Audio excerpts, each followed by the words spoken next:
রাত 12টা বেজেছিল আজ বাড়ি ফিরতে। তো প্রতিদিন সকালে যখন আমি বাড়ির থেকে কাজে বেরোই, অনেক দূরেই যেতে হয়, টালিগঞ্জ, কখনো দমদম, তখন ভাবতে পারি না যে বাড়ি আমি ফিরতে পারবো কিনা, কারণ দেশের যা পরিস্থিতি।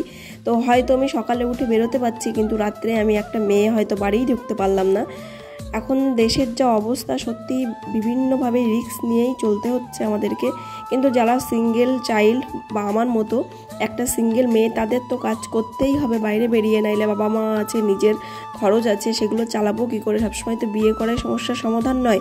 তো এই রাজ্যের সরকার যদিও বা এরকম করে, কি করে পারা যাবে কোনো বিচার যদি না থাকে?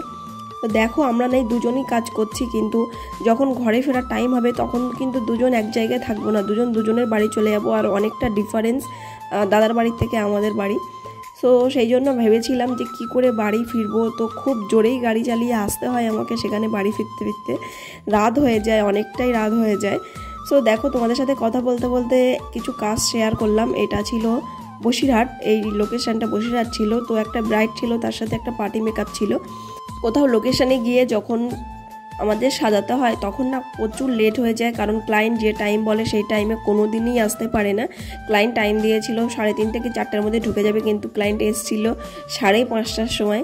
সত্যি অনেকটাই লেট হয়ে গিয়েছিল, কিন্তু এটা প্রায় জায়গায় হয়, কারণ গায়ে হলুদের যে রিচুয়ালসগুলো থাকে সেগুলো সব মেকআপ করতে করতে চলে যায়, অনেকটাই টাইম বেরিয়ে যায়। তখনও ফটোশ্যুটের কাজ হয়, তার জন্য ক্লায়েন্ট অনেক লেটে চলে আসে। প্রত্যেকটা জায়গায় এরকমই প্রবলেম হয়। আর সেখান থেকে বেরোতে বেরোতে আমাদের 9টা 9:30 প্রায় বেজে গিয়েছিল, পার্টি মেকআপও ছিল কিছু। সো দেখো, দুজন বসে আছি, ফাঁকা ট্রেন, মানে এখানে কোনো লোকজন নেই, খুব কম। আর যেতে যেতে দাদা নেমে পড়েছিল, আমি একাই যাচ্ছিলাম। আর এই রাত্রে একা ট্রাভেল করাটা না খুব ভয়ের হয়ে উঠেছে আমার কাছে এখন। যারা আমার মতো একা কাজ করে তারা সবাই সাবধানে থাকবে, ভালো থাকবে।